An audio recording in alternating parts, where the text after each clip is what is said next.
வணக்கம். புது புது அர்த்தங்கள் நிகழ்ச்சிக்கு உங்களை வரவேற்கிறேன். இன்றைய நிகழ்ச்சியில் கலந்து கொள்வதற்காக காங்கிரஸ் கட்சியை சேர்ந்த திரு கோபண்ணா அவர்களும் வெல்ஃபேர் பார்ட்டி ஆஃப் இந்தியாவின் மாநில தலைவர் திரு சிக்கந்தர் அவர்களும் அரங்கத்திற்கு வந்திருக்கிறார்கள். வணக்கம். தொடர்ந்து பேசலாம். அதற்கு முன்பாக இந்த நேரத்திற்கான முக்கிய செய்திகளை பார்த்துடலாம். அதை வழங்குவதற்காக செய்தியாளர் மும்தாஜ் தயாராக இருக்காங்க. வணக்கம் கார்த்திக். இந்த நேரத்திற்கான முக்கிய செய்திகளை பார்க்கலாம். மதுக்கடையை அகற்றக் கோரி போராட்டம் நடத்திய காந்தியவாதி சசிபெருமாள் உயிரிழந்தார். செல்போன் டவர் மீது ஏறி 5 மணி நேரத்திற்கும் மேலாக போராடிய அவர் மரணமடைந்தார்.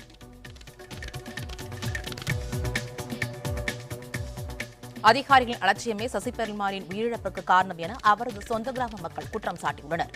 சசிபெருமாளின் குடும்பத்திற்கு உதவி செய்ய வேண்டும் எனவும் அவர்கள் வலியுறுத்தியுள்ளனர்.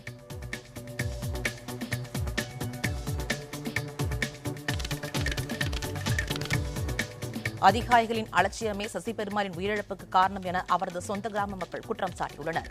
சசிபெருமாளின் குடும்பத்திற்கு உதவி செய்ய வேண்டும் எனவும் அவர்கள் கோரிக்கை விடுத்துள்ளனர்.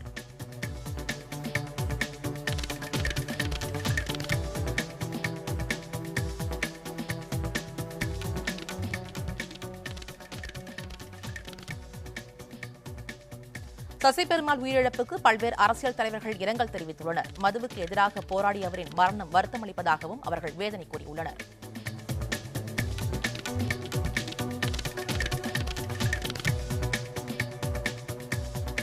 சசிபெருமாள் மரணத்தில் சந்தேகம் உள்ளதாக மத்திய அமைச்சர் பொன் ராதாகிருஷ்ணன் புகார் தெரிவித்துள்ளார். உயர்நீதிமன்ற நீதிபதி தலைமையில் விசாரணை குழு அமைக்கவும் அவர் வலியுறுத்தியுள்ளார்.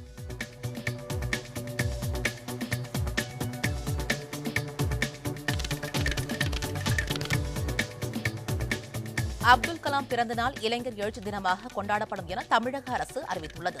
சுதந்திர தினத்தன்று கலாம் பெயரில் விருது வழங்கவும் மாநில அரசு முடிவு செய்துள்ளது.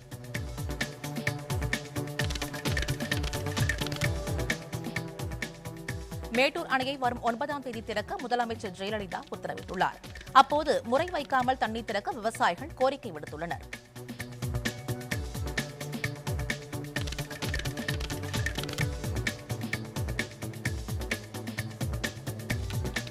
சென்னை மற்றும் புறநகர் பகுதிகளில் இடியுடன் கூடிய கனமழை பெய்தது. வெப்பச்சலனம் காரணமாக மழை பெய்ததாக வானிலை ஆய்வு மையம் தெரிவித்துள்ளது.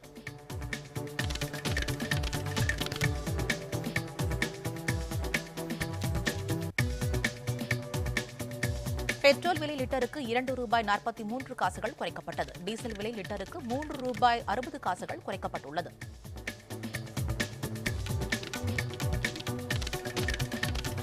லலித் மோடி விவகாரம், வியாபம், முறைகேடு உள்ளிட்டவற்றை எழுப்பி எதிர்க்கட்சிகள் தொடர்ந்து அமளியில் ஈடுபட்டன. இதையடுத்து நாடாளுமன்ற நடவடிக்கைகள் தொடர்ந்து முடக்கப்பட்டன.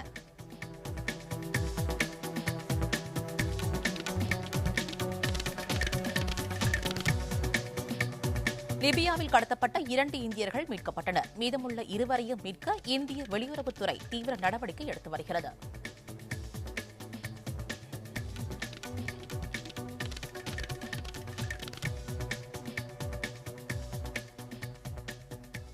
இந்த நேரத்திற்கான முக்கிய செய்திகளை பார்த்தோம். இனி புது புது செய்திகளுக்காக, புது புது அர்த்தங்களுக்காக கார்த்திகேயன் தொடருவார்.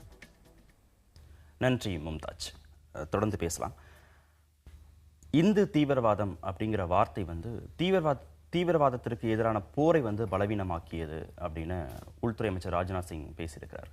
பஞ்சாப் மாநிலம் குர்தாஸ்பூரில் நடந்த அந்த பயங்கரவாத தாக்குதல் தொடர்பாக நாடாளுமன்றத்தில் அறிக்கை அளிக்கிறாரு. அந்த இடத்துல அந்த அறிக்கையில் இந்த மாதிரியான வார்த்தையை அவர் பயன்படுத்துகிறார்.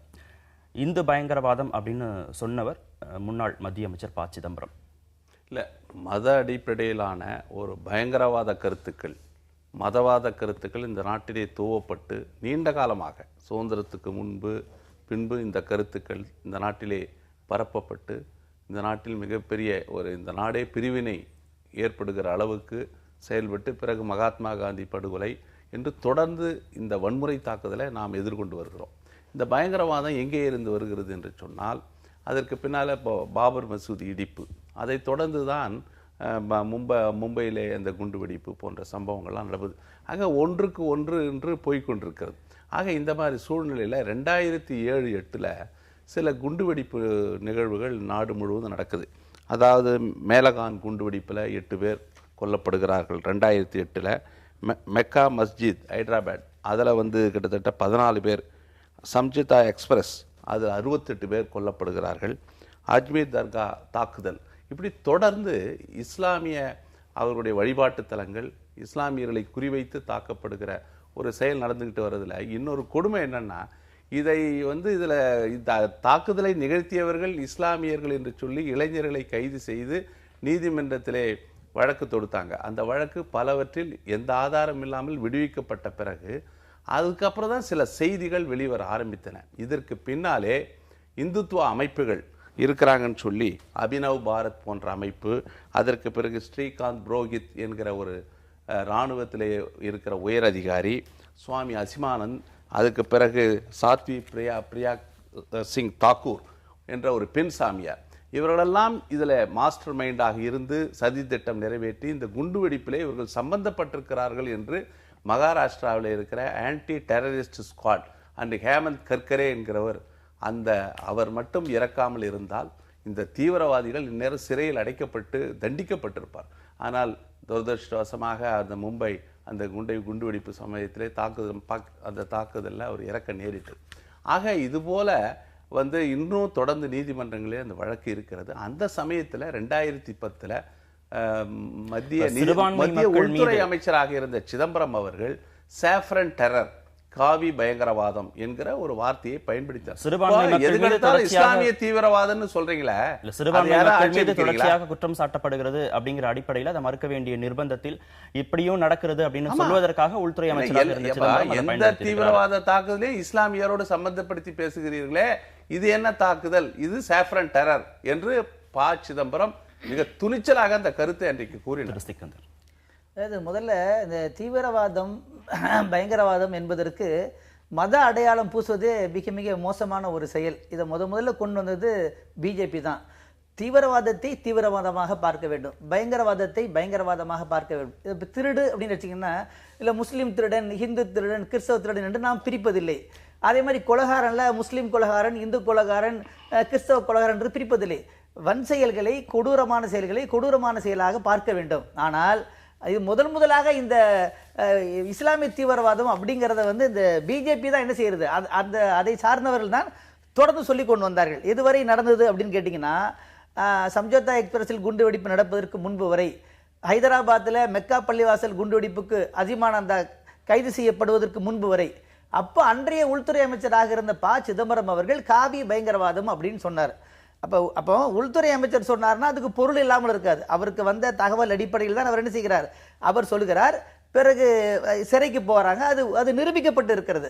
அது அசிமானந்தா அவருடைய வாக்கு மூலம் பதிவு செய்யப்பட்டிருக்கிறது. அந்த அடிப்படையிலே உள்துறை அமைச்சர் காவிய பயங்கரவாதம் என்று சொன்னார்.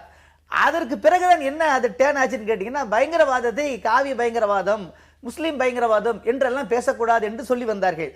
அப்ப இதுவரைக்கும் நீங்க சொன்னீங்களா, அது என்ன ஆயிடுச்சு? அப்ப இப்ப என்ன வருது அப்படின்னு கேட்டீங்கன்னா, பயங்கரவாதம் நிகழ்வதை எப்படி பார்க்கிறாங்க இன்றைய அரசு அப்படின்னு கேட்டீங்கன்னா, அது யார் ஈடுபடுகிறார்கள் என்பதை பொறுத்து இவர்களுடைய அந்த அந்த அந்த செயல்பாடுகள் அமைகிறது. இப்போ அந்த இரவெல்லாம் விழித்திருந்து மத்திய அரசும் நீதித்துறையும் அந்த இவங்களை மேமன் அந்த இதை தூக்கில் போட்டதை நம்ம பார்த்தோம். ஆனா திக்விஜய் சிங் என்ன கேட்கிறாரு, இதே போன்ற சுறுசுறுப்பு, இதே போன்ற கடமை உணர்வு அந்த காவி பயங்கரவாதத்தால் பாதிக்கப்பட்ட அந்த அந்த மக்களுக்கு நஷ்டஈடு கொடுக்கக்கூடிய அந்த செயல் இருக்கிறதா, அல்லது காவி பயங்கரவாதத்தை நிகழ்த்தியவர்கள் அவர்களுடைய வழக்கில் இந்த மத்திய அரசும் நீதித்துறையும் துரிதம் காட்டுகிறதா அப்படிங்கிறத ஒரு நியாயமான கேள்வி வைக்கிறது. அப்படிதான் நம்ம பார்க்கணும். இந்து பயங்கரவாதம் அப்படிங்கிற அந்த வார்த்தை சர்வதேச இந்து பயங்கரவாதம் அவர் சொல்ல சொன்னார். மத்திய உள்துறை அமைச்சர் பயன்படுத்தி இருக்கிற அந்த வார்த்தையை, அதுதான் நான் சொல்றேன்.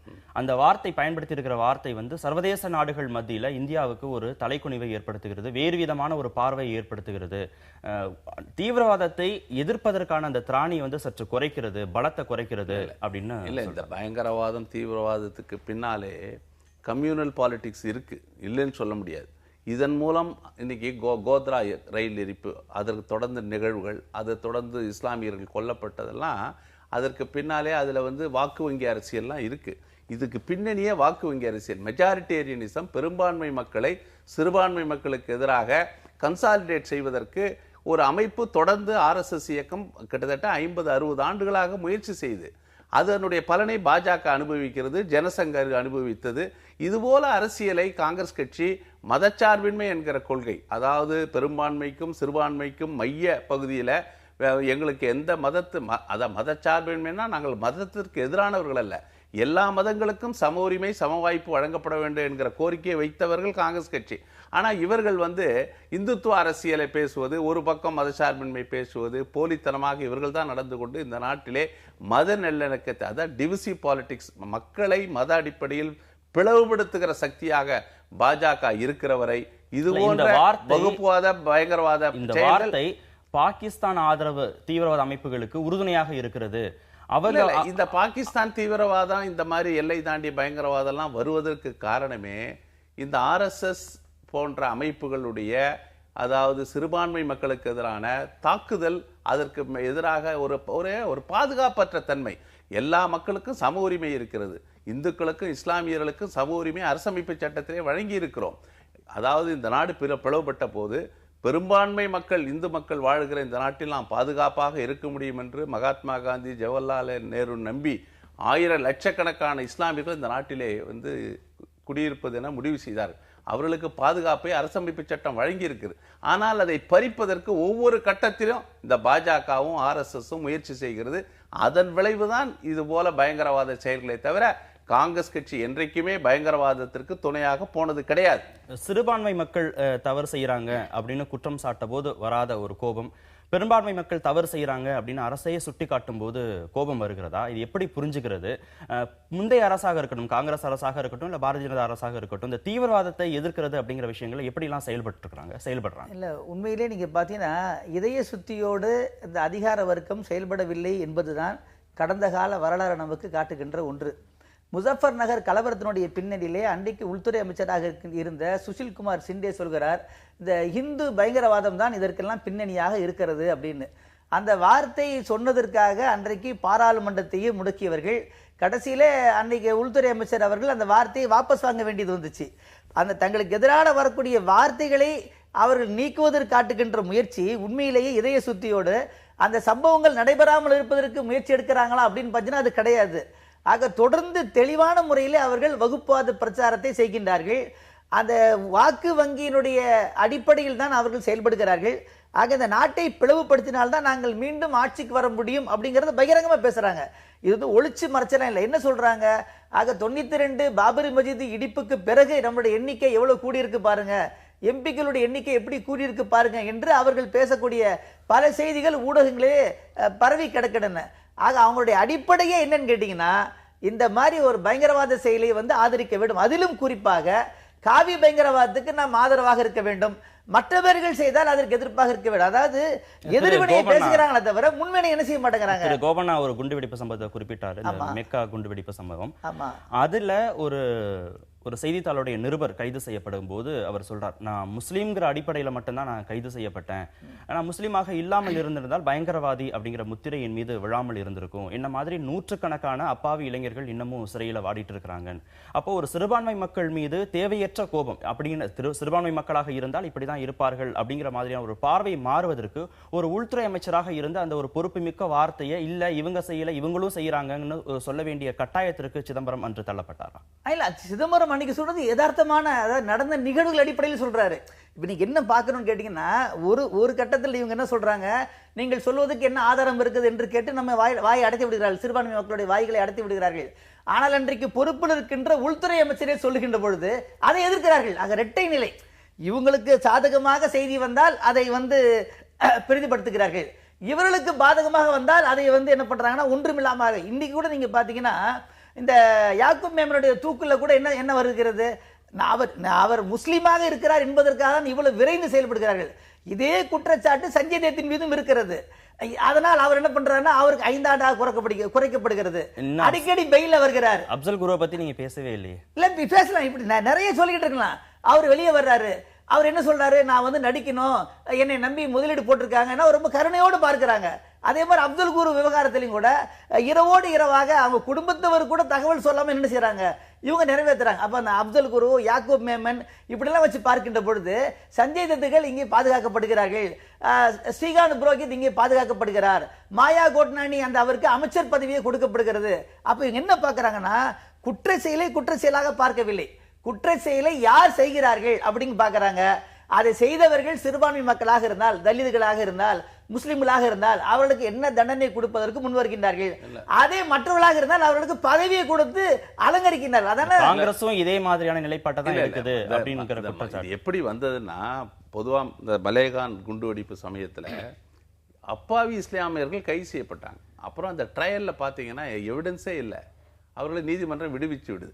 அதற்கு பிறகு national investigation agency, anti terrorist squad போன்ற அமைப்புகள் அதை பற்றி விசாரிக்க முற்பட்ட போது பின்னாலே இந்த இந்துத்துவ அமைப்புகள், அபினவ் பாரத் போன்ற அமைப்புகள்லாம் இருப்பதை கண்டறிந்த பிறகுதான் இந்த பயங்கரவாத செயலில் இவர்கள் ஈடுபட்டார்கள் என்கிற அடிப்படையில் தான் சிதம்பரம் அந்த கருத்தை சொன்னார்.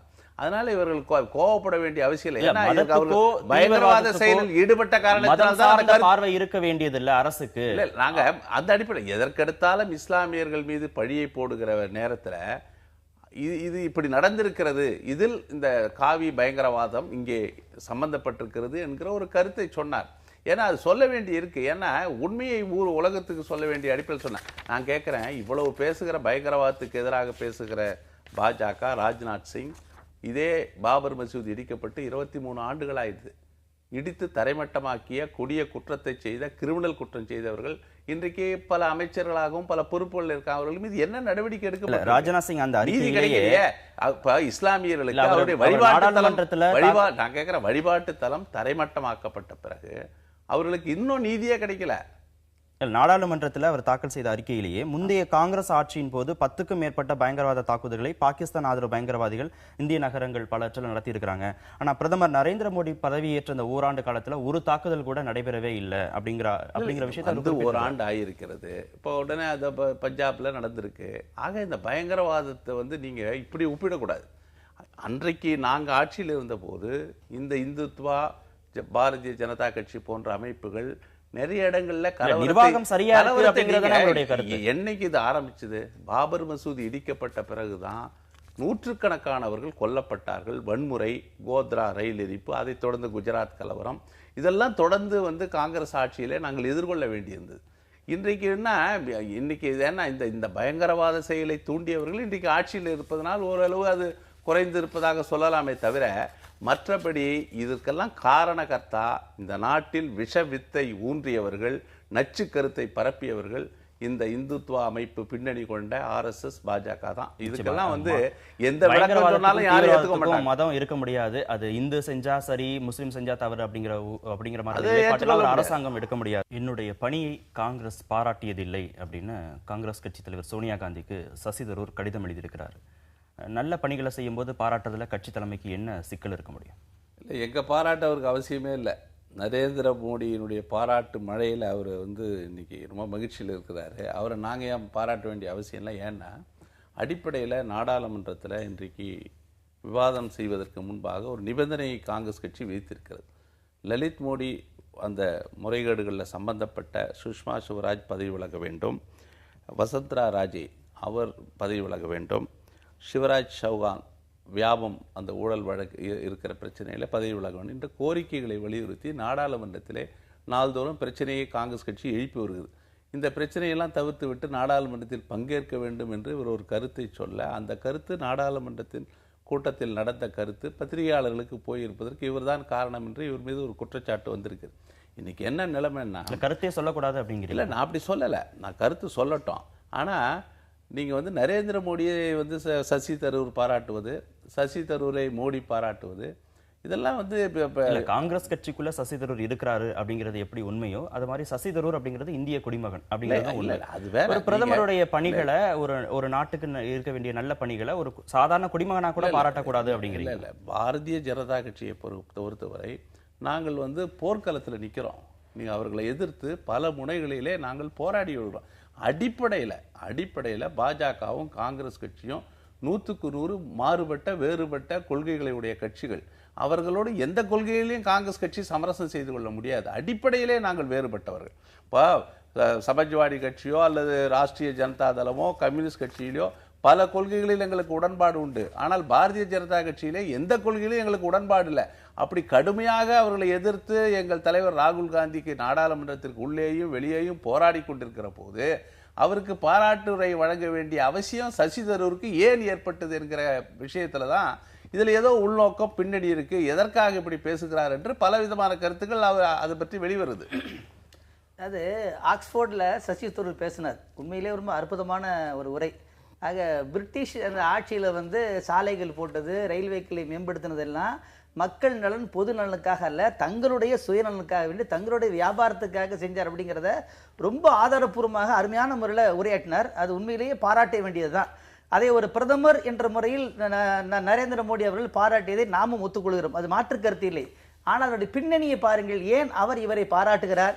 இவர் ஏன் வந்து அவருக்கு சாதகமாக பேசுகிறார்? காங்கிரஸ் தலைமை ஏன் குறை கூறுகிறார்? இந்த என்னன்னு கேட்டீங்கன்னா, அவருடைய மனைவி இறப்பு, அவங்க பேர் வந்து என்னன்னா சுனந்தா புஷ்கர் இறக்குறாங்க.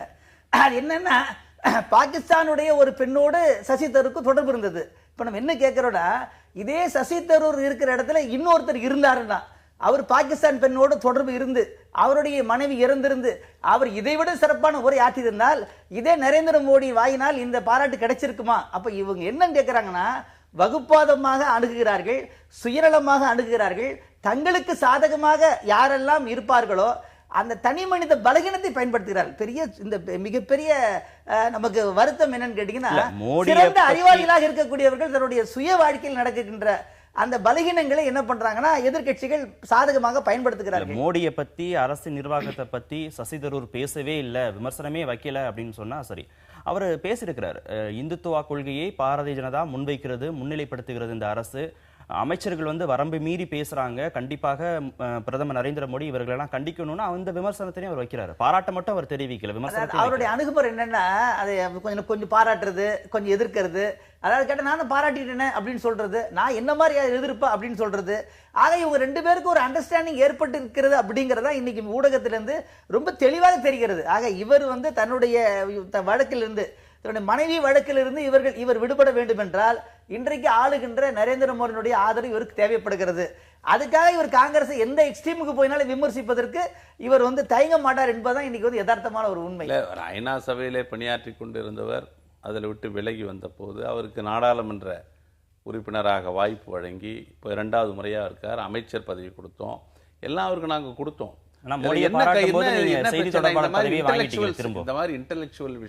எல்லாமே கொடுத்தீங்க, மோடியை பாராட்டும் போது செய்தி தொடர்பாளர் பதவி திரும்ப அறிவு சார்ந்த இன்டெலெக்சுவல்ஸ் இருக்காங்கல்ல, இந்த மாதிரி இருக்கிறவங்க பதவி கொடுக்குறப்போ இந்த மாதிரி பிரச்சனை தான் ஏற்படுது. இப்போ 40 ஆண்டு 50 ஆண்டு படிப்படியாக ஸ்தாபனத்தில் கஷ்டப்பட்டு மேலே வந்தாங்கன்னா அவங்கெல்லாம் கட்சியினுடைய அந்த கமிட்மெண்ட்டோடு இருப்பாங்க. இவர்கள் அந்த எல்லை மீறுகிறது. கேட்டால் கருத்து சுதந்திரம், ட்விட்டரில் கருத்து சொல்கிறது, அதெல்லாம் வந்து நேரு குடும்பத்தை சாராதவர்கள் காங்கிரஸ் தலைமை பொறுப்புக்கு வர முடியும்னு ப. சிதம்பரம் சொல்றாரு. இங்க இருக்கக்கூடிய மாநில தலைவர்கள் அவ்வப்போது எல்லாத்துக்கும் நாங்க இனிமே வந்து தேசிய தலைமையை கேட்டுட்டு இருக்க மாட்டோம், இங்க இருக்கிற சூழலுக்கு ஏத்த மாதிரி நாங்க நடவடிக்கை எடுப்போம் அப்படிங்கிற கருத்தெல்லாம் அவங்க சொல்றாங்க. அவங்க மீதெல்லாம் காங்கிரஸ் கட்சி எந்த விதமான நடவடிக்கை எடுக்கல. சிதம்பரம் சொன்ன கருத்து இப்போ நேரு குடும்பத்தை சார்ந்தவர்கள் தான் காங்கிரஸ் தலைவராக வரணும்ன்றது மாதிரி இருக்குல்ல, யார் வேணா வரலான்னு ஒரு கருத்தை சொன்னா அதுல வந்து பெரிய தவறு இருப்பதாக நான் நினைக்கல. பொதுவாக மாநிலங்களில் காங்கிரஸ் கட்சி செயல்பாடுகளில் சுதந்திரம் உரிமை கேட்கறதெல்லாம் தவறு இல்லை, அதெல்லாம் இன்னைக்கு நிறைய உரிமைகள் வழங்கப்பட்டு வருகிறது. பழைய நிலைமை இப்போ கிடையாது. ஆனால் சசி தரூர் போன்றவர்கள் பெரிய அளவில் இந்த கட்சிக்கு உழைத்தவர்கள் கிடையாது. ஒரு இன்டெலெக்சுவல் பேக்ரவுண்டோட வர்றீங்க, வந்த உடனே சுதந்திரமான கருத்துக்கள் சொல்றேன்னா கட்சியில் கட்டுப்பாடு இருக்கு. நாங்கள் நாடாளுமன்றத்தில் பாஜகவை எதிர்த்து நாள்தோறும் போர்க்களத்தில் போராடிக்கிட்டு இருக்க நேரத்தில் இது மாதிரி ஒரு கருத்து சொல்லும் போது எங்களை சோர்வடைய செய்து எங்க கட்சி தோழர்கள் சோர்வடைகிறாங்க. அப்படி ஒரு கருத்து சொல்ல வேண்டிய அவசியம் காங்கிரஸ்ல எப்படி குடும்பம் சார்ந்து வருகிற மாற்று கட்சியை சேர்ந்தவர்கள் வந்து ஒருத்தருக்கு ஒருத்தர் பாராட்டிக்கிறது அப்படிங்கிற ஒரு ஆரோக்கியமான அரசியல் சூழல் இன்னமும் இந்தியாவில் வரல அப்படின்னு எடுத்துக்கலாமா? இல்ல, எங்க வந்திருக்குது? அதான பெரிய சிக்கலே. அது இது ஒரு பாராட்டு சொன்னாங்கன்னா அதுக்கு பின்னணியில ஏதோ ஒன்று இருக்கிறது என்பதுதானே எல்லாருக்கும் விளங்குது. இதயபூர்வமாக எங்கே பாராட்டுகிறார்கள்? தங்களை காப்பாற்றிக் கொள்வதற்காக. இவர்கள் காங்கிரஸ் கட்சி பத்தி இவ்வளவு சொல்றாங்கல்ல, RSS அனுதாபத்தை பெறாமல் யாராவது உயர்ந்த பதவிக்கு வர முடியுமா பிஜேபியில? இவங்க குடும்ப ஆட்சி பத்தி பேசுவதற்கு எந்த தகுதியும் இல்லை. ஏன்னா இப்ப நரேந்திர மோடியாக இருக்கட்டும், அதுக்கு அடுத்து வரக்கூடிய பல்வேறு தலைவர்களாக இருக்கட்டும், அந்த சங் பரிவாருடைய ஒத்துழைப்பு, அவங்க ஆசீர்வாதம் எல்லாம் என்ன செய்ய முடியாது. இவங்க ரெண்டுத்திலும் பெரிய வித்தியாசம் என்பது நம்மால் பார்க்க முடியவில்லை. காந்தியவாதி சசி பெருமாள் உயிரிழந்திருக்கிறார். மதுவுக்கு எதிராக தொடர்ச்சியாக போராட்டங்களை நடத்தி வந்தவர். நேற்றும் போராட்ட களத்திலேயே அவர் உயிரிழந்திருக்கிறார். ஒரு லட்சியத்திற்காக தான் ஏற்றுக்கொண்ட கொள்கைக்காக ஒரு காந்தியவாதி இறுதியாக இந்த ஆட்சியாளர்களிடம் பல முறை பல போராட்டங்களை நடத்தியிருக்கிறார். அதே போல் முதலமைச்சரை சந்தித்து தன் கோரிக்கையை வலியுறுத்துவதற்கு பலவிதமான முயற்சியை மேற்கொண்டார். எதற்குமே இந்த ஆட்சியாளர்கள் செவி சாய்க்கவில்லை. அவர் கோரிக்கையை பரிவுடன் கவனிக்க தயாராக இல்லை. இந்த நிலையில் இறுதியாக ஒரு 1000வது நாள் போராட்டம், ஒரு தீக்குளிப்பு போராட்டம் என்கிற அறிவிப்பு வெளியிடப்பட்டு அந்த போராட்டத்தில் பங்கேற்கத்தான் சசி பெருமாள் அங்கே வருகிறார். இது ஏற்கனவே மதுரை நீதிமன்றத்தில் வழக்கு தொடரப்பட்டு இந்த குறிப்பிட்ட கடையை அகற்றக் கோரி நீதிமன்றம் 2014 பிப்ரவரியில் அகற்றுவதற்கு ஆணை பிறப்பித்திருக்குது. 18 மாதங்களாக நீதிமன்ற ஆணையை உதாசீனப்படுத்துகிற வகையில் அந்த மாவட்ட நிர்வாகம் அங்கே செயல்பட்டிருக்கு. இதையெல்லாம் எதிர்த்து அந்த பகுதியில் இருக்கிற பேரூராட்சி தலைவர் மற்றும் அனைத்து கட்சியினரும் சேர்ந்து தான் இந்த போராட்டத்தில் சசி பெருமாள் இறங்கியிருக்கு. இவர் 5 மணி நேரம் அந்த செல்போன் அந்த செல்பேசி கோபுரத்தின் மேலே இருக்கிறப்போ மாவட்ட ஆட்சித்தலைவரோ காவல்துறையினரோ அவரை கீழே இறக்கி அல்லது வலுக்கட்டாயமாக கீழே இறக்கி பேசி அந்த கடையை அகற்றுவது ஒன்றும் பெரிய விஷயம் இல்லை. அதை ஏற்கனவே நீதிமன்றம் அகற்ற சொல்லியிருக்கு. அதை அகற்றுவதில் இந்த ஆட்சியாளர்களுக்கு என்ன தயக்கம்? ஆக தமிழ்நாட்டிலே ஒரு ஆட்சி நடைபெறுகிறதா? ஏதாவது ஒரு கோரிக்கை முன்வைத்தா அதை யார் கவனிக்கணும்? முதலமைச்சர் தலைமைச் செயலகத்துக்கு வருவதே ஒரு செய்தியாக இருக்கிறது. அப்படியே வந்தாலும் அரை மணி நேரத்திற்கு மேலாக அங்கே அவர் இருப்பதில்லை. எந்த கோரிக்கையும் யாரும் தீர்க்கப்படாமல் எல்லாமே கோப்புகள்லாம் குவிந்து கிடக்கு. இந்த நிலையில் இன்னைக்கு சசி பெருமாள் இருந்திருக்காங்க. தமிழ்நாட்டுக்கு பார்த்தீங்கன்னா ஒரு விசேஷ தன்மை உண்டு மதுவிலக்கில். 1937 ராஜாஜி அவர்கள் மதுவிலக்கு கொள்கையை கொண்டு வருகிறார். அதை வருமானத்தை ஈடுகட்டுவதற்கு அன்றைக்கு விற்பனை வரியை கொண்டு வந்தார். கிட்டத்தட்ட நீங்கள் பார்த்தீங்கன்னா 1971 வரைக்கும் 34 ஆண்டுகள் தமிழ்நாட்டில் மதுவிலக்கு இருந்தது. 1971 கொண்டு வரும்போது கொழுந்து விட்டெரியும் நெருப்பு வளையத்திற்குள் கொளுத்தப்படாத கற்பூரமாக தமிழகம் இருக்கிறது என்று அன்றைக்கு முதலமைச்சர் கலைஞர் அவர்கள் சொன்னாங்க.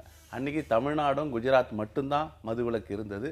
இறுதியாக தமிழ்நாடும் அன்றைக்கு மதுவிலக்கு கொள்கை அகற்றப்பட்டு அந்த இதில் நம்ம உள்ள வந்துட்டோம். அது ஏன் கொண்டு வந்தேன் அப்படின்னு சொன்னதுக்கான காரணம் கொண்டு வந்ததுக்கு காரணம் அன்றைக்கு ஏதோ நிதி உதவி கேட்டப்போ அன்றைக்கு இருந்த பிரதமர் இந்திரா காந்தி அவர்கள் புதிதாக மதுவிலக்கை யார் நிறைவேற்ற முனைகிறார்களோ அவர்களுக்கு தான் நிதி உதவி செய்யப்படும் என்று அவர் கூறியது திமுக பழி வாங்குவதற்காக இல்ல. அன்றைக்கு அந்த அளவு அறிவிக்கப்பட்டது. கடைசியாக வருமானத்தை பெருக்குவதற்கு இனிமே நல்ல காரியம் செஞ்சாதானே வருமானத்தை நல்ல காரியம் செஞ்சிருந்தா அதையும் பாராட்டி கொடுத்திருக்கலாம். இல்ல அது அது அன்றைக்கு பாத்தீங்கன்னா ஏற்கனவே மதுவிலக்கு இல்லாத இடங்கள்ல நீங்க செஞ்சீங்கன்னா நாங்க நிதி உதவி செய்யறோம்னு சொன்னாங்க. இதை ரத்து செய்வதற்கு நாங்க செய்ய மாட்டோம்னு அவங்க சொன்னாங்க. அன்றைக்கு இந்த முடிவை எடுத்து கிட்டத்தட்ட இன்றைக்கு 2015 வரைக்கும் அன்றைக்கி ஒரு 100-120 கோடி வருமானமாக இருந்தது. இன்றைக்கு 30,000 கோடியாக வளர்ந்து இதுக்கு பின்னாலே மிகப்பெரிய அரசியல் இருக்கிறது. அரசியல் கட்சிகளுக்கு நிதி உதவிக்கு இந்த சாராய சாம்ராஜ்யங்கள் உதவி கொண்டிருந்த வரலாறு எம்ஜிஆர் ஆட்சி காலத்துல எப்படி நடந்தது. ரெண்டு கட்சிகளோடையுமே காங்கிரஸ் மாறி மாறி கூட்டணி வச்சிருக்கு. நம்ம தொடர்ந்து பேசலாம். சொல்லுங்க, காந்தியவாதி சசி பெருமாளுடைய மரணம் பற்றி. பெரியவர் சசி பெருமாள் இறந்தது ஆழ்ந்த வேதனை அடைகிறோம். ஏன்னா 2013 அவர்கள் தொடர் உண்ணாவிரதம் மேற்கொண்ட பொழுது வெல்ஃபேர் பார்ட்டியின் சார்பாக நானே நேரடியாக சென்று அவரை சந்தித்து வேண்டுகோள் விடுத்தோம். அப்போ தமிழறி மணியன் கூட உடன் இருந்தார்.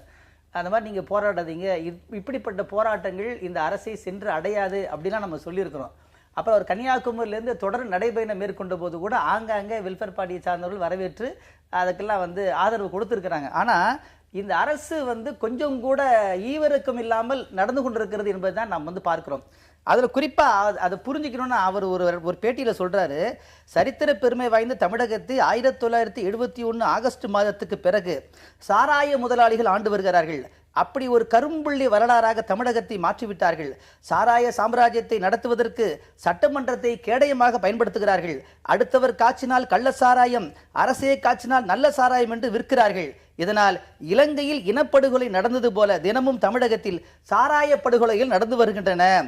சுதந்திர போராட்டத்திற்கு பிறகு மக்கள், மாணவர்கள், தாய்மார்கள் என அனைவரும் போராட்ட களத்தில் இறங்கியிருக்கின்றார்கள். இது 2வது போராட்ட களமாக மாறி இருக்கிறது என்று பெரியவர் சசி பெருமாள் அவர்கள் இருப்பதற்கு சில நாட்களுக்கு முன்பாக ஒரு பத்திரிகையிலே பேட்டி கொடுக்கிறார். ஆக்சுவலாக என்ன நடக்குது அப்படின்னு கேட்டீங்கன்னா, சாராய வியாபாரிகளால் தமிழக அரசு நடத்தப்படுதோ என்று தோன்றுகிறது. ஏன்னா பார்வையற்றவர்கள் போராட்டம் நடத்துகின்ற பொழுது உடனடியாக காவல்துறை அவர்களை அகற்றுவதில் காட்டுகின்ற வேகம். ஒரு முதியவர், ஒரு 60 வயதை கடந்தவர் செல்போன் டவர்ல ஏறார், தெரியாம ஏறல, நள்ளிரவில் ஏறுகல. ஏற்கனவே அவர் அறிவிக்கிறார், இந்த போராட்டம் நடக்க போகுது என்று சொல்லுகிறார். நீதிமன்றமும் அதற்கான உத்தரவை போட்டுவிட்டது. என்ன சொல்றாங்க? அருகிலே வந்து தேவாலயம் இருக்கிறது, பள்ளிக்கூடம் இருக்கிறது, பேருந்து நிலையம் இருக்கிறது, கோவில் இருக்கிறது. ஆக பொதுமக்கள் தாய்மார்கள் பாதிக்கப்படுகிறார்கள் எல்லாம் சொன்னதுக்கு பிறகு கடையை அகற்ற வேண்டும் என்ற உத்தரவு வாங்கிய பிறகு 5 மணி நேரமாக ஒரு பெரியவர் இருக்கின்ற பொழுது இவங்க பேசாம இருக்கிறாங்கன்னா அதை எப்படி நம்ம மரணம் என்று சொல்ல முடியும்? கொலை என்று தானே சொல்ல முடியும். இன்னொரு உங்க சேனல்ல என்ன காட்டுச்சீங்கன்னா அவருடைய நெஞ்சில இருந்து கழுத்து அந்த வயிறு பகுதி வரைக்கும் ரத்தம் உறைந்திருக்கக்கூடிய காட்சியை பார்க்கின்ற போது உண்மையிலேயே மிகுந்த வேதனை ஏற்படுகிறது. இதற்கு பிறகாவது தமிழக அரசு மதுக்கடைகளை மூடுவோம் அப்படின்னு ஒரு முடிவெடுத்தா சிறப்பாக இருக்கும் என்று கருதுகிறோம். 2013 இவர் 34 நாட்கள் தொடர்ச்சியாக உண்ணாவிரதம் இருக்கும்போது அரசு என்ன நிலைப்பாடு எடுத்ததோ அதே நிலைப்பாட்டில் தான் இன்னைக்கு வரைக்கும் அந்த போராட்டத்துக்கு நிலைப்பாடு எடுக்க அவர் தொடர்ச்சியாக நடத்தி வரக்கூடிய போராட்டங்களுக்கு நிலைப்பாடு இருக்கு. அப்ப அரசு இதெல்லாம் செஞ்சிருக்கணும் அப்படின்னு பேசுறது ஒரு வாதத்தின் அடிப்படையில் சரியாக இருக்கலாம். இல்ல என்னோட கேள்வி என்னன்னா, அவர் தனி மனிதனாக இந்த போராட்டத்தை தொடங்கும் போது மதுவுக்கு எதிராக போராட்டம் நடத்தக்கூடிய அந்த அரசியல் கட்சிகள், பல்வேறு அமைப்புகள் அவரை எப்படி நடத்தின, அவருடைய போராட்டத்தை எப்படி பார்த்தது, இந்த 2 வருட காலங்கள்ல அவருடைய போராட்டத்திற்கு இந்த கட்சிகள், இந்த அமைப்புகள் சார்ந்து கொடுக்கப்பட்ட ஆதரவு அப்படிங்கிறது எந்த அளவுக்கு? இல்ல இப்போ அவர் வந்து தனிப்பட்ட முறையில் ஒரு அமைப்பு சார்பாக அவர் ஒரு போராட்டத்தை நடத்துகிறார். அதற்கு அரசியல் கட்சி சார்பாக எங்கள் கட்சியில் இருக்கிற இலக்கிய செல்வர் குமரி அனந்தன் அவர்கள் பல முறை அந்த போராட்டத்துக்கு ஆதரவு தெரிவித்திருக்கிறார். காங்கிரஸ் கட்சியும் ஆதரவு தெரிவித்திருக்கிறார். ஆக அந்த அளவுக்கு தான் நாங்கள் அன்றைக்கு ஆதரவு வந்து அவருக்கு வழங்கி வந்தோம். அவர் விருப்பப்படி பல போராட்டங்களை உண்ணாவிரதம் 34 நாட்கள் உண்ணாவிரதம் இருந்தார். அவரை போய் எல்லாரும் அரசியல் கட்சி தலைவர்கள்லாம் பார்த்தோம். நீங்கள் உண்ணாவிரதத்தை கைவிட வேண்டும் என்று கோரிக்கை வைத்தோம். ஆனால் இன்னைக்கு என்ன நிலைன்னா, அடிப்படையில் வந்து ஒரு பக்கம் இலவச திட்டங்களை வந்து நிறைவேற்றி வருகிறார்கள், இன்னொரு பக்கம் இந்த மது அந்த கடைகள் மூலமாக மதுபான தொழில் அந்த சாம்ராஜ்யம் மூலமாக 30,000 கோடி அரசுக்கு வருமானம் வருகிறது. கிட்டத்தட்ட 1,47,000 கோடி பட்ஜெட் சமர்ப்பிக்கிற தமிழ்நாடு அரசுக்கு 30,000 கோடி இதில் வருமானம் வருகிறது. கிட்டத்தட்ட அந்த பட்ஜெட்டில் 40% இலவசங்களுக்கு கொடுக்குறாங்க. ஆக இந்த மக்களை வந்து கவருவதற்கும் அடுத்த தேர்தலில் வாக்குகளை பெறுவதற்கும் ஒரு பக்கம் முயற்சி செய்கிற அரசு, இன்னொரு பக்கத்தில் அந்த மக்களை படுகொலியில் தள்ளுவதற்கு இந்த மதுக்கடைகளை வந்து திறந்து வச்சிருக்காங்க. இதன் மூலமாக ஒரு சமுதாயம் எல்லா அரசியல் கட்சிகள், காங்கிரஸ் உட்பட எல்லா அரசியல் கட்சிகளும் தமிழகத்துல பூரண மதுவிலக்கு கொண்டு வரணும் அப்படிங்கிற கோரிக்கையை நீங்க முன்னெடுக்கிறீங்க. தேர்தலுக்கு சற்று சில மாதங்கள் முன்பாக இந்த கோரிக்கையை நீங்க இன்னும் வலுவா வைக்கிறீங்க. சசி பெருமாள் 2013ஆம் ஆண்டு இந்த கோரிக்கை வைக்கும்போது இந்த ஆட்சி பொறுப்பேற்று 2 வருடங்களா இருந்தது. அவருடைய அந்த பார்வை வேறு, இப்ப அரசியல் கட்சிகளுடைய பார்வை வேறு. இதே பார்வை இந்த கட்சிகளுக்கும் அமைப்புகளுக்கும் அப்ப இருந்திருந்தார், 2013 இருந்திருந்தால் நிச்சயமாக இதை வந்து இன்னும் ஒரு கூடுதலான ஒரு இலக்கை நோக்கி நகர்த்தி இருக்க முடியும் அப்படின்னு சொல்றாரு. சசி பெருமாள் போராட்டம் இன்னும் அரசியல் கட்சிகள் பலவிதமான போராட்டங்களின் காரணமாக தமிழ்நாட்டிலே மதுவிலக்குக்கு வந்துக்கு ஆதரவாக மிகப்பெரிய அளவில் இன்றைக்கு கருத்துக்கள் வலிமை பெற்றிருக்கு. அந்த வலிமை பெற்றதன் அடிப்படையில் அந்த போராட்டம் மக்கள் போராட்டமாக மாறி வருகிறது. அந்த அடிப்படையில் தான் இன்னைக்கு சசி பெருமாளுடைய உயிரிழப்பு என்பது இந்த தமிழக அரசு பொறுப்பேற்கணும். ஏன்னா அவர் கோரிக்கையை கிட்டத்தட்ட காலையில் 8 மணிக்கு மேலே ஏறி அமர்ந்தவர் 1 மணிக்கு தான் அவர் கீழே இறக்கப்படுகிறார் தீயணைப்பு துறையினரால். இந்த 5 மணி நேரம் இந்த அரசுனுடைய அலட்சிய போக்கு, அந்த அடிப்படையில தான் இந்த உயிரிழப்பு மக்கள் போராட்டமாக மாறி வருகிறது அப்படிங்கறது நீங்க எந்த அடிப்படையில சொல்றீங்க? தனி மனித போராட்டம்ங்கிறது தனி மனிதனுடைய முடிஞ்சு போயிருக்கு. இன்னும் ஒரு வெகுஜன இயக்கமாக இது மாறி அரசுக்கு எதிரான ஒரு வலுவான அமைப்பாக இங்கே கட்டமைக்கப்படல. நாங்க வந்து தமிழ்நாட்டில் மதுவிலக்குக்கு எதிராக எல்லா பஞ்சாயத்துகளிலும் தீர்மானம் நிறைவேற்றி மாவட்ட ஆட்சித்தலைவரிடம் கொடுக்கிற ஒரு போராட்டத்தை நாங்கள் செய்தோம். கடந்த ஒரு மாதத்திற்கு முன்பாக குமரி அனந்தன் அவர்கள் அந்த முயற்சியிலே தீவிரமாக ஈடுபட்டார். நாங்கள் வந்து மதுவிலக்குக்கு எங்களை விட அந்த கொள்கையை மகாத்மா காந்தி காலத்திலிருந்து காங்கிரஸ் ஆட்சி காலத்திலே மதுவிலக்கு கொள்கையை நாங்கள் கடைபிடித்து வந்தோம். 71க்கு பிறகுதான் நிலைமை மாறியது. இன்றைக்கு இன்றைய 2015 30,000 கோடி வருமானம் வரைக்கும் அது வந்து பூரண மதுவிலக்கா புதிய மது கொள்கை? நாங்கள் ஆட்சிக்கு வந்தால் என்ன, அதாவது புதிய மது கொள்கை என்பது நீங்க வந்து மது கொள்கையை வந்து உடனடியாக ஒரே நாளில் கடைகளை மூடிவிட முடியாது. அது வந்து பேஸ்ட் மேனராக இருக்கணும். அது எப்படி இருக்கணும் என்பதை ஒரு மது கொள்கையை நாங்கள் அறிவிப்போம் என்று தேர்தலுக்கு பிறகு நாங்கள் ஆட்சிக்கு வந்தால் செய்வோம் என்றுதான் ராகுல் காந்தி திருச்சியில் பேசியிருக்கார். திருச்சி பொதுக்கூட்டத்தில் பிரதான உரையில் அது இருக்கிறதுக்கு காரணமே அந்த கொள்கை மீது எங்களுக்கு இருக்கிற நம்பிக்கை. அது இனியும் இது வந்து மக்கள் வந்து இந்த மதுவினுடைய கொடுமையில் மேலும் சிக்கி சீரழியக்கூடாது என்கிற நோக்கத்தில் தான் அந்த கொள்கையை ராகுல் காந்தி வலியுறுத்தியிருக்கிறார். காங்கிரஸ் கட்சி இன்றைக்கு சசி பெருமாளுடைய உயிரிழப்பின் மூலமாக தமிழ்நாட்டிலே இந்த ஆட்சி உடனடியாக வந்து அதுக்கு ஒரு முடிவு கட்டணும்.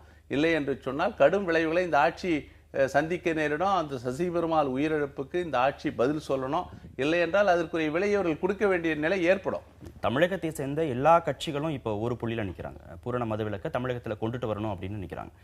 இதை 2013ஆம் ஆண்டிலிருந்து சசி பெருமாள் தொடர்ச்சியாக வலியுறுத்திட்டு வருகிறார். இந்த கட்சிகளுடைய போதிய ஆதரவோ, இந்த கட்சிகள் போதுமான அழுத்தத்தை கொடுக்கும்போது இவரை முன்னிலைப்படுத்தி அதை செய்திருந்தால் இன்னும் இந்த இலக்கை வந்து அடைஞ்சிருக்கலாம் அப்படின்னு சொல்லப்படுறதை பத்தி நீங்க எப்படி ரொம்ப உண்மையான நியாயமான ஒத்துக்கொள்ள வேண்டிய ஒரு கருத்து தான். 2013 அவர் தொடர் உண்ணாவிரதம் இருக்கும் பொழுது வெல்ஃபேர் பார்ட்டி போன்ற அமைப்புகள் சில கட்சிகள் மட்டும்தான் என்ன செஞ்சாங்கன்னா அதுக்கு பகிரங்கமான ஆதரவு கொடுத்தாங்க. பெரிய கட்சிகள் வந்து அதுக்கு எதிராக வாயை திறக்கவில்லை என்பதுதான் யதார்த்தமான ஒரு உண்மை. ஏன்னு கேட்டீங்கன்னா அதை கொண்டு வருவதில் இன்னைக்கு ஆளுங்கட்சிக்கு எந்த அளவுக்கு பங்கு இருக்கிறதோ அதே மாதிரி ஆண்ட கட்சிக்கும் பங்கு இருக்கிறது. ஆக 2 பேருக்கும் தான் அதில் வந்து ஒருத்தர் ஆரம்பிச்சாருன்னா ஒருத்தர் தொடர்வார், ஒருத்தர் தொடர்ந்தாருன்னா இன்னொருத்தர் அதை வந்து மெயின்டைன் பண்ணிட்டு இருப்பார். இதுதான் வந்து தொடர்படியாக நடக்கக்கூடிய ஒரு செய்திகள்.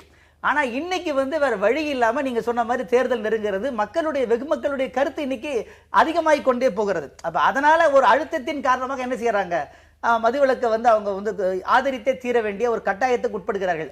இங்க இன்னொரு விஷயத்தை நம்ம கவனிக்க, தமிழக அரசினுடைய இந்த போக்கு வந்து மிகுந்த கண்டனத்துக்குரியது. ஏன்னா ஒரு பக்கம் வந்து தாலிக்கு தங்கம் கொடுத்து விட்டு இன்னொரு பக்கம் பெண்கள் தாலி இழப்பதற்கு இவங்க காரணமாகறாங்க. அந்த தன்னார்வ அமைப்புகள்லாம் புள்ளிவிவரத்தோடு அரசாங்கத்துக்கு சொல்லியிருக்கிறாங்க. 2 லட்சம் பெண்கள் விதவையாகி இருக்கிறார்கள், 5 லட்சம் குழந்தைகள் அனாதையாகி இருக்கிறார்கள். ஒரு பக்கம் பாத்தீங்கன்னா வருமானம் அப்படின்னு சொன்னா உண்மையிலேயே வருமானம் இல்லை அப்படிங்கிறது புள்ளிவிவரம் நிறைய இருக்கிறது. ஏன்னா சிறிய வயதில் நீங்க பாத்தீங்கன்னா இப்பெல்லாம் பாத்தீங்கன்னா போஸ்டர்கள் இந்த பிறப்பு இறப்புணும் எல்லாம் 19, 20, 25 வயதுக்குட்பட்ட இளைஞர்கள் தான் என்ன செய்யறாங்க, இறக்குறாங்க. இது போன்ற ஒரு காட்சிகள் இதுவரை தமிழகத்தில் வந்ததில்லை. ஆக அதிகமான இளம் வயது அகால மரணங்கள் வருவதற்கு காரணமே இந்த டாஸ்மார்க் அப்படிங்கிற. ஆனால் அந்த கட்சிக்காரர்களுக்கு வருமானம் போகிறது, கட்சிக்கு வருமானம் வருகிறது என்றதை மட்டும் வைத்துக் கொண்டு என்ன பண்றாங்க, இவங்க மதுவை பார்க்கிறாங்க. அந்த பார்வை மாற வேண்டும் என்பதுதான் இன்றைக்கு நாம் எடுக்கக்கூடிய. மணல் குவாரிக்கு எதிராக போராடக்கூடியவர்கள், தகவல் உரிமை சட்டத்தை பயன்படுத்தக்கூடியவர்கள், மதுவுக்கு எதிராக போராடக்கூடிய இந்த எல்லா தனி மனிதர்கள், அரச இயந்திரத்தை எதிர்த்து போராடக்கூடிய எல்லா தனி மனிதர்களும் இப்படிதான் அரசு இயந்திரத்தால கையாளப்படுவாங்களா? இவர்களுக்கு பாதுகாப்பு கொடுக்க வேண்டிய, இவர்களை அரவணைத்து செல்ல வேண்டிய அந்த அரசியல் கட்சிகளுடைய பொறுப்பின்மை இதுக்கெல்லாம் காரணமா இருக்கு. இல்ல பொதுவா தாது மணல் கொள்கை, மணல் கொள்ளை, இந்த மாதிரி கிரானைட்டு இது போன்ற விஷயங்களில் வெளியிலே கொண்டு வருகிற பொதுநல ஆர்வலர்கள் வந்து பல பேர் தாக்குதலுக்கு உள்ளாகிறார்கள். நாடு முழுவதும் அந்த செய்தி வருகிறது. அவர்களை பாதுகாக்கத்தான் விசில் ப்ளோயர்ஸ் ப்ரொடெக்ஷன் ஆக்ட் எல்லாம் கொண்டு வருகிறோம். இன்னும் இந்த அரசு அதை நிறைவேற்றவில்லை. இன்னைக்கு என்னன்னா வருமானம் இல்லை, அதனால தான் மதுக்கடைகளை திறந்திருக்கிறோன்னு சொல்றாங்களே. இவங்க வந்து இந்த தாது மணல் அப்புறம் கிரானைட்டு இது போன்ற விஷயங்களில் அக்கறை காட்டி அது தனியார் சூறையாடுவதற்கு, தனியார் கொள்ளையடிப்பதை தடுத்தாலே இன்னைக்கு மிகப்பெரிய வருமானம் இந்த அரசுக்கு கிடைக்கும்னு பல பேர் அதற்குரிய திட்டங்களை எல்லாம் சொல்லியிருக்காங்க. ஆனால் இதையெல்லாம் நிறைவேற்றாம ஒரு பக்கம் அந்த கொள்ளையை அனுமதித்து விட்டு அதில் ஆளுங்கட்சி பங்கு பெறுவது, இன்னொரு பக்கம் வருமானம் இல்லை என்று சொல்வதெல்லாம் யாரும் ஏற்றுக்கொள்ள மாட்டார்கள். இன்றைக்கு பார்த்தீங்கன்னா கிரானைட் குவாரியில் கிட்டத்தட்ட 16,000 கோடிக்கு மேலே அரசுக்கு இழப்பு ஏற்படுவதாக சகாயம் அறிக்கை கூறுகிறது. அதே போல் தாது மணல் கொள்ளை, அதுக்கப்புறம் கிரானைட்டு குவாரிகள், இன்னும் வந்து கேட்டிங்கன்னா கிராவல் மண், நீர்நிலைகள் மேம்பாட்டு, அது கோயில் நிலங்கள் அபகரிப்பு, இது போன்ற பல விஷயங்களில் ஒரு அரசு நேர்மையாக வெளிப்படைத்தன்மையோடு செயல்படுமையானால், மக்கள் நலன் சார்ந்து செயல்படுமையானால் இந்த மதுவினால வருகிற 30,000 ரூபாய் தேவையில்லை. மாற்று வருமானத்திற்கு வழி இருக்கிறது. சசி பெருமாளுடைய குடும்பம் பொருளாதார ரீதியாக பலம் வாய்ந்த குடும்பம் இல்லை. அவர் போராட்டத்திற்கு கூட வீட்டில இருந்து காசு வாங்கிட்டு போறதா தான் அவருடைய மகன்கள் சொல்றாங்க. அவங்களுடைய மகன்களும் கூலி வேலைக்கு தான் போறாங்க. அந்த குழந்தை வந்து பெண் குழந்தை 5ஆம் வகுப்பு படித்துக் கொண்டிருக்கிறது. இவ்வளவு சிக்கலான சூழலையும் எந்தவித சமரசத்திற்கும் ஆட்படாம கடந்த 10 வருடங்களுக்கு மேலாக அவர் போராட்டத்தை நடத்தி வந்தார். கடந்த ஒரு சில வருடங்களாக ரொம்ப தீவிரமாக இந்த போராட்டத்தில் ஈடுபட்டு வந்தார். இன்னைக்கு அவருடைய குடும்பத்தில் யாராவது ஒருத்தருக்கு அரசு வேலை கொடுக்கணும் அப்படின்னு சொல்லக்கூடிய அரசியல் கட்சிகள், அவருக்கு நிதி உதவி பண்ணணும் அரசு அப்படின்னு சொல்லக்கூடிய அரசியல் கட்சிகள் தங்களுடைய பங்களிப்பை, தங்களுடைய செயல்பாடை மறந்துட்டாங்களா? இல்லை, உண்மையிலேயே இந்த இதய சுத்தியோடு போராடுறவங்களுடைய வரலாறுலாம் நீங்கள் எடுத்து பார்த்துட்டிங்கன்னா அவங்க வந்து பெரிய பலமான பின்புலத்தோடு இருப்பதில்லை. ரொம்ப ஏழ்மையான குடும்பம், ஒரு சாதாரண நிலையில் இருக்கிறாங்க. பல்வேறு பொருளாதார தேவைகள் இருந்தும் கூட அவர்கள் தியாகத்தால் தான் என்ன செய்கிறாங்க, அவங்க இது மாதிரி கொள்கை சார்ந்து முன்னிறுத்தி தங்களுடைய போராட்டங்களை தொடர்கிறார்கள்.